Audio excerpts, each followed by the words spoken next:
Assalamualaikum warahmatullahi wabarakatuh.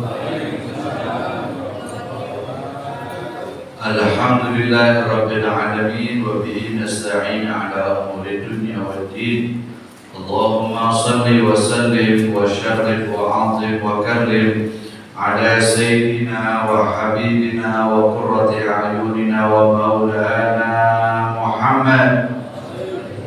Miftah bab rahmatillah adada ma fi ilmillah salatan wa salaman daimaini bi dawami mulkillah wa ala alihi wa sahbihi subhanaka la ilma lana illa ma 'allamtana innaka antal alimul hakim. Rabbi shrah li sadri wa yassir li amri wa hlul 'uqdatam min lisani yafqahu qawli wasaddid lisani wa hdi qalbi bihaqqi sayyidina Muhammad sallallahu alaihi wasallam. Amin. Amma ba'du. Yang saya hormati dan saya muliakan hadirin wal hadirat rahimakumullah. Alhamdulillah, mari kita bersyukur kehadirat Allah Subhanahu wa taala. Malam ini kembali kita oleh Allah ditakdirkan berkumpul kembali,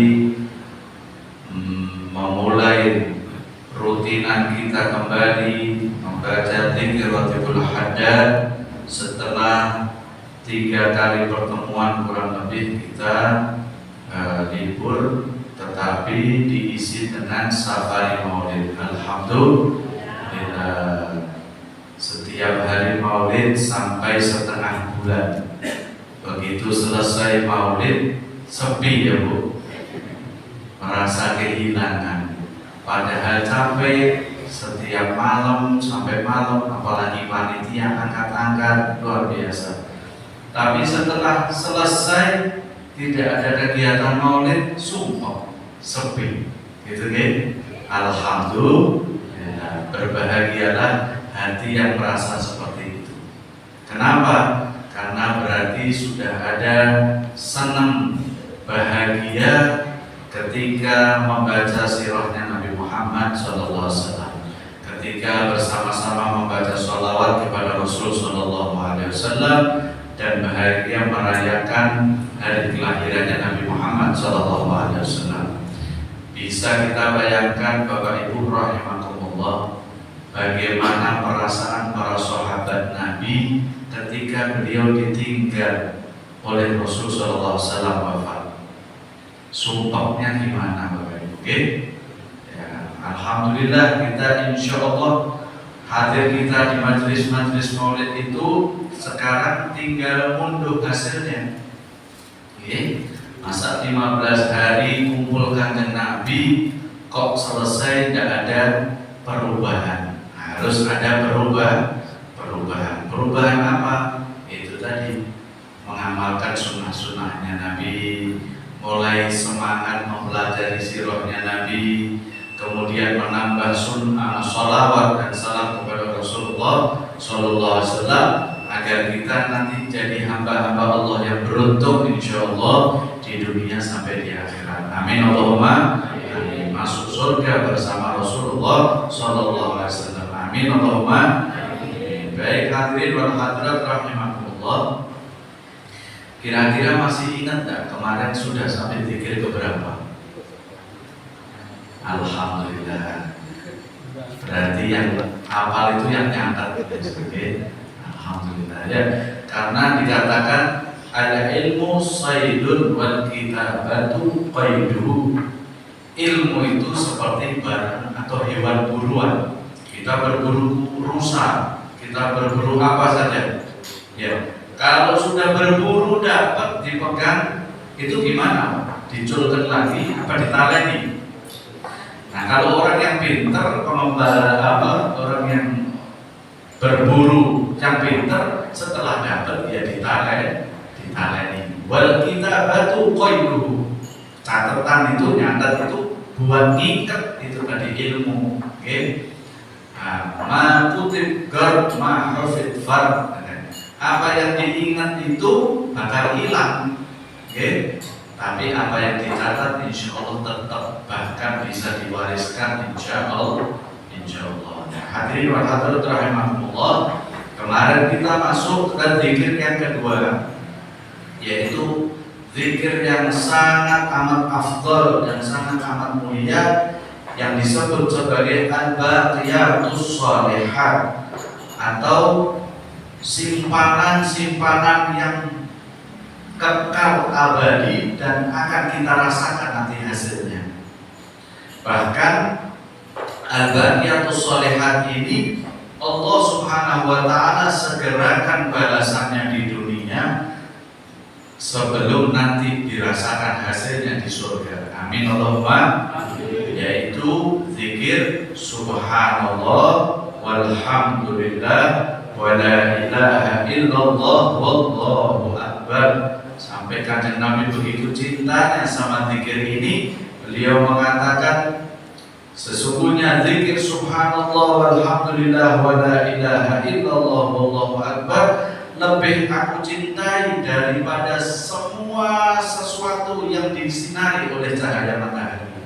Masya Allah. Oke, berarti dunia dan seisinya ini di hati Kanjeng Nabi tidak ada lebih agung dengan zikir seperti ini. Nah, insya Allah kita juga merasakan apa seperti yang dirasakan Kanjeng Nabi Muhammad SAW.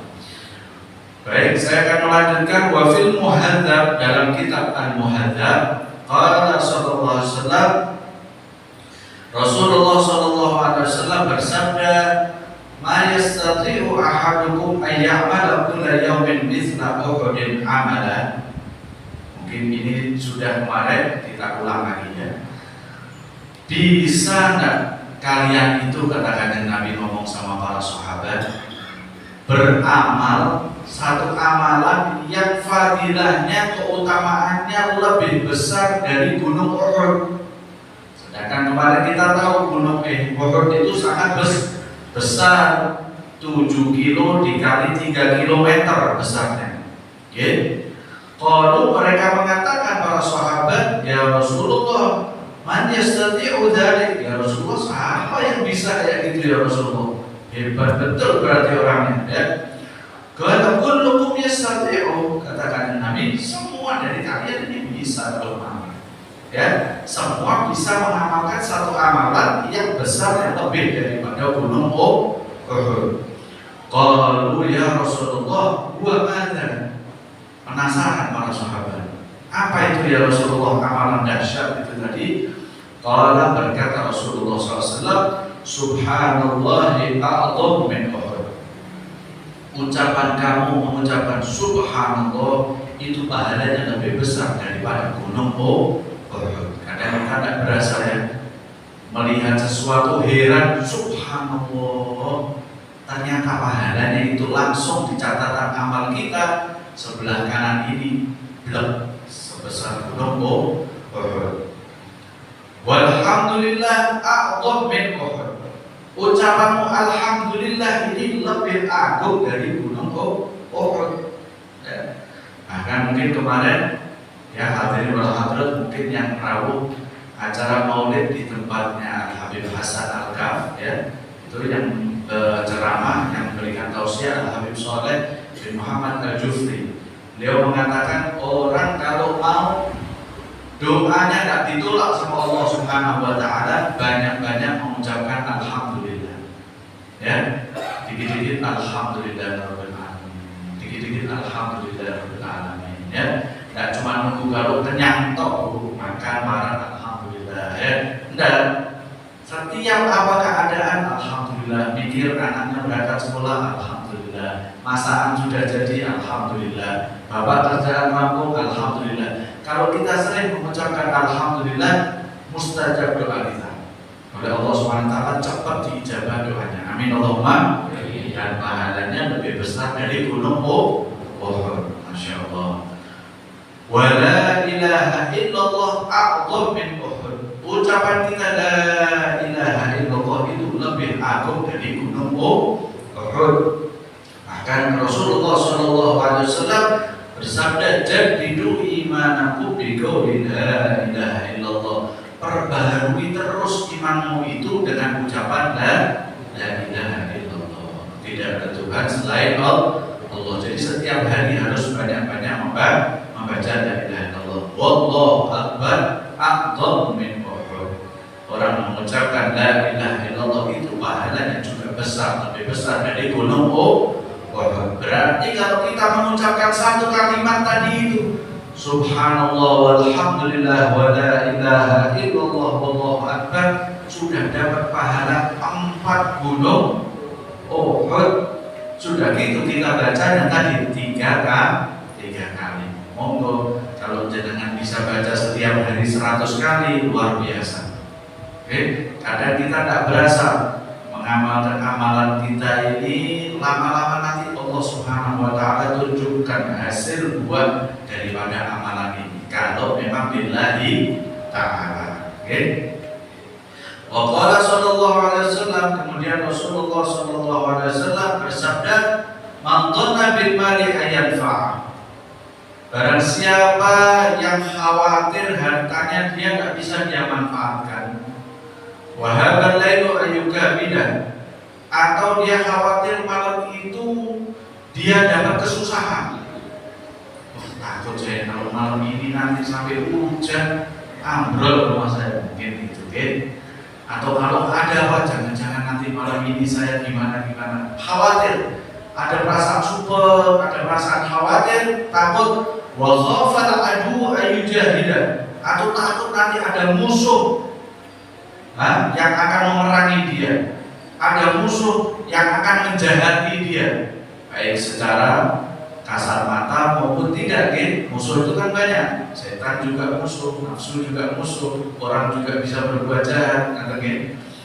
Atau kata-kata Nabi Muhammad SAW, falyukthir min subhanallah walhamdulillah wa la ilaha illallah wallahu akbar. Kalau kamu merasa khawatir seperti itu, maka banyak-banyak baca subhanallah walhamdulillah wa la ilaha illallah wallahu akbar. Fa innahunna, karena nanti kalau kamu membaca itu, kata Nabi, kalimat-kalimat zikir-zikir yang kau baca tadi itu adalah muqaddimat, permulaan yang baik.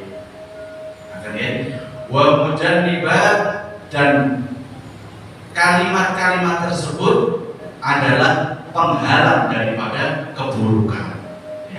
Wa mu'aqibat, merupakan penyebab daripada karunia Allah Subhanahu wa taala. Wa hunna al-baqiyatus shalihat, ditekankan lagi sama kanjeng Nabi bahwa sesungguhnya keempat zikir tadi itu adalah baqiyatus shalihat, tabungan atau amal yang abadi insya Allah. Intinya orang kalau sumpah, orang yang beriman kalau sumpah, tandanya apa? Tandanya dia segera banyak-banyak berzikir. Alladzina amanu wa tatma'innu qulubuhum bi dzikrillah. Orang-orang yang beriman itu kalau menenangkan hatinya dengan zikrullah, bukan dengan curhat, bukan dengan pasang status, bukan terus kabur lencer nongkrong di angkringan, di bapak-bapak terus beneran benar. Orang beriman tidak seperti itu sikapnya. Orang yang beriman itu langsung menenangkan hatinya dengan zikir. Jadi segera tangannya langsung nyamber tas, gitu kan? Jangan nyamber HP, nyamber tas, ala bizikrillah tatma'innul qulub, ditekankan lagi sama Allah. Ingat bahwa sesungguhnya dengan zikir itu adalah menenangkan hati. Tombol hati itu zikrullah. Oke, banyak-banyak zikir, insyaallah oleh Allah Subhanahu wa taala tenang hatinya, senang hatinya, diberikan oleh Allah Subhanahu wa taala segala jalan keluar dari segala macam masalah. Amin Allahumma amin. Yang terakhir, Bapak Ibu hadirin hadirat rahimakumullah, saya akan membawakan sebuah riwayat yang terdapat dalam kitab Ihya Ulumuddin Imam Al-Ghazali.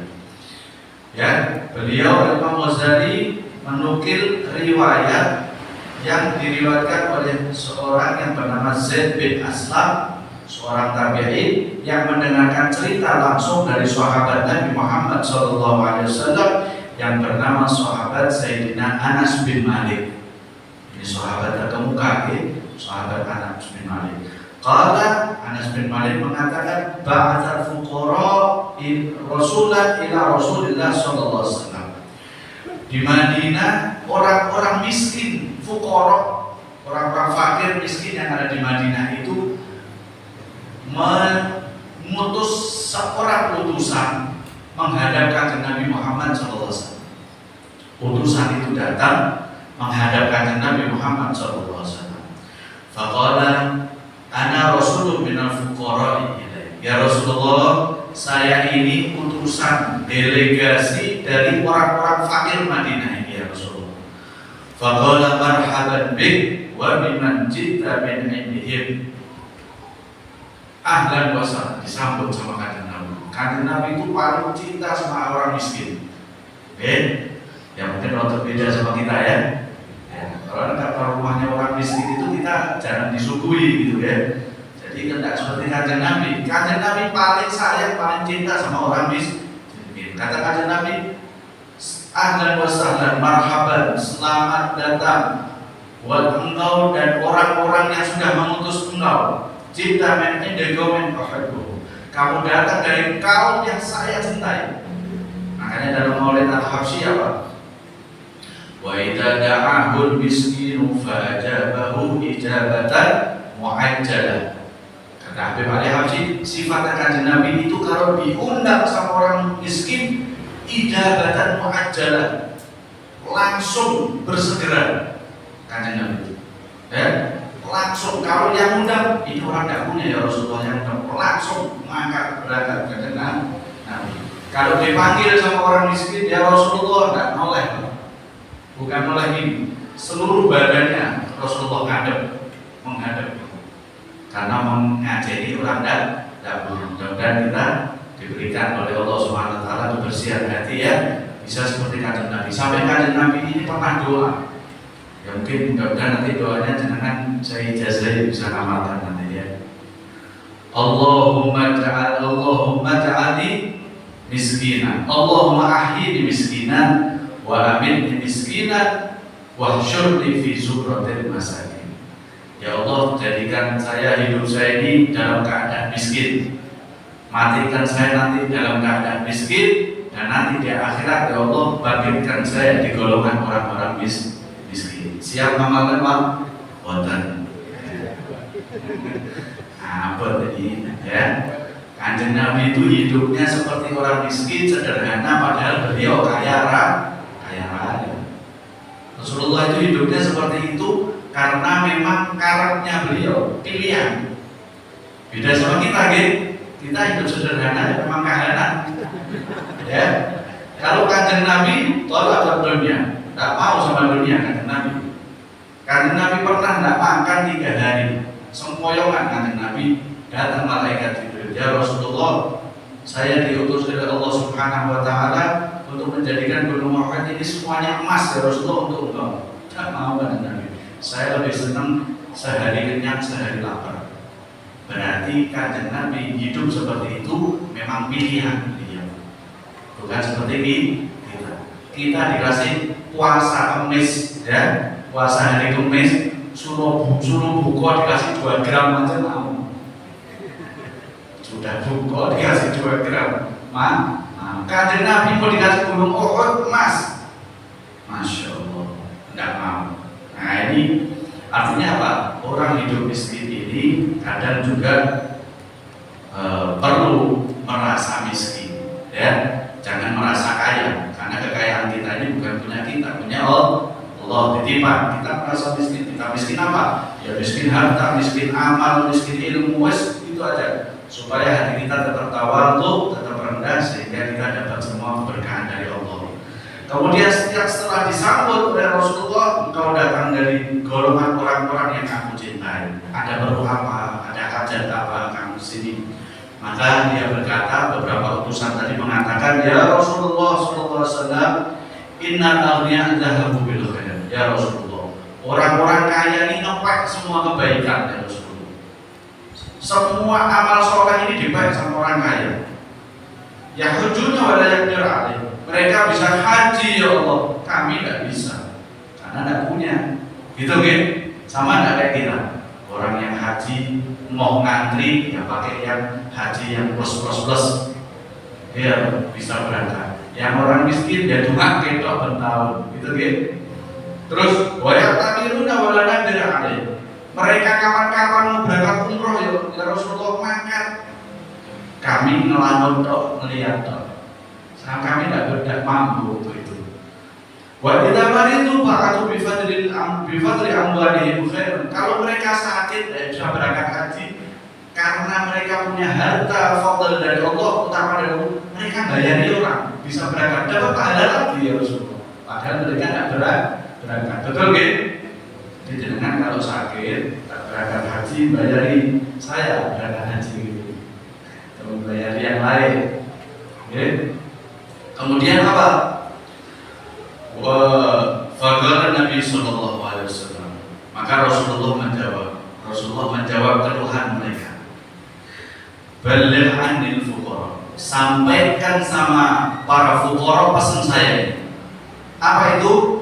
Anna liman ihtasaba wa sabara minkum. Barang siapa dari kalian orang-orang miskin yang merasa cukup dengan Allah dan sabar, ya, ihtasaba itu merasa cukup dari Allah, tidak ngarep-ngarep bantuan orang. Ini harus setiap orang harus punya sifat seperti itu. Hasbunallah wa ni'mal wakil. Cukup kita Allah itu dan sebaik-baik wakil itu Allah. Kalau kalian orang miskin seperti itu kemudian tawakal sama Allah, maka salatu khisalin laisat lil aghniya, akan diberikan kepada kalian orang-orang miskin 3 hal yang Allah tidak berikan kepada orang-orang yang kaya, khusus buat orang miskin. Apa itu? Yang pertama amal khoslah dan wahidah, kata-kata Nabi yang pertama, fa inna fil jannah ghurafan yanzuru ilaihi ahlul jannah. Sesungguhnya di surga itu nanti ada kamar-kamar, ya, ada kamar-kamar yang bisa dilihat oleh seluruh ahli jannah. Tapi kamar-kamar itu istimewa. Orang-orang yang di surga itu bisa melihat kamar-kamar itu seperti orang-orang di dunia melihat bintang-bintang, kecelah-kecelah gitu. Bagus ya? Berarti orang surga aja tidak semua bisa masuk di kamar istimewa itu. Ini kamar-kamar khusus istimewa sampai bisa seperti itu, menghiasi surga. Kemudian buat siapa itu? La yadkhuluha illa nabiyyun faqir. Yang boleh masuk di kamar-kamar itu cuma para nabi yang fakir, para nabi yang miskin, nabi yang sugih tidak bisa masuk situ. Ya, nabi yang fakir, au syahidul fakir, atau orang yang syahid fisabilillah tapi fakir keadaannya, au mukmin fakir, atau orang yang beriman yang fakir. Jadi kita orang yang fakir tidak perlu kecil hati ya.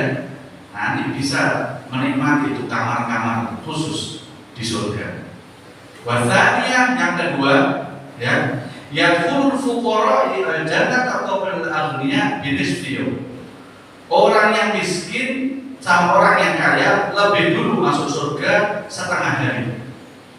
Wah, kok setengah hari tok ya Rasulullah? Ya, misal si A sama si B amalnya podo haji 15 kali, podo ya, amalnya sama. Cuman dulu di dunia yang satu lebih kaya, yang satu lebih miskin. Nanti masuk surga lebih dulu setengah hari. Kata kanjeng Nabi, setengah hari di surga itu 500 tahun. Masya Allah. Satu harinya 1000 tahun. Nah kita itu di dunia ini tidak sampai seharinya di surga. Luar biasa gitu. Wasalisan yang ketiga, idza qala al-fakir. Kalau orang miskin, orang fakir mengucapkan subhanallah walhamdulillah wa la ilaha illallah wallahu akbar, wa qala al-ghani mithla dzalik. Orang kaya juga mengucapkan gitu, sama juga berzikir dengan zikir yang sama, lam yadhaqil ghani bil fakir. Maka tidak bisa dikejar pahalanya orang fakir oleh orang yang lebih kaya. pahalanya orang fakir lebih besar, lebih cepat. Faraja Rasul ilaihi. Setelah dikasih kabar gembira seperti itu, pulang ini tadi. Utusan-utusan ini pulang, hei para fuqara sini kumpul. Sudah matur sama kanjeng Nabi, sudah bilang sama kanjeng Nabi, dikasih kabar gembira oleh Rasulullah untuk khusus buat kita seperti ini, seperti ini, seperti ini. Faqalu radina. Mereka mengatakan orang-orang fakir, alhamdulillah kami ridho dengan apa yang dikatakan kanjeng Nabi. Makanya masya Allah ini zikir yang sangat agung, ya. Dan mungkin setiap majelis, ya, seperti kita sekarang majelisnya sama, gitu. Zikir yang kita baca sama, tapi apa yang kita dapat berbeda. Nanti ada seperti tadi, karena bergantung dari status sosial, itu dihargai oleh Allah Subhanahu Wa Taala. Ya, orang yang miskin dapat pahala lebih besar daripada orang yang kaya. Yang kaya itu sampai itu, Nah, kemudian nanti ada lagi yang bacanya hadir hatinya dengan yang tidak hadir hatinya, nanti pahalanya beda lagi, gitu, Allah Maha Hadir. Ya. Yang kita di sini kayak saya tadi bacanya ngantuk-ngantuk, ya paling dapatnya tidak full, tapi mudah-mudahan tetap lebih baik daripada kita tidak baca sama sekali. Apalagi majelis ini majelis kuliah, insya Allah semuanya mendapatkan apa yang dihajatkan, apa yang dicita-citakan, apa yang diinginkan.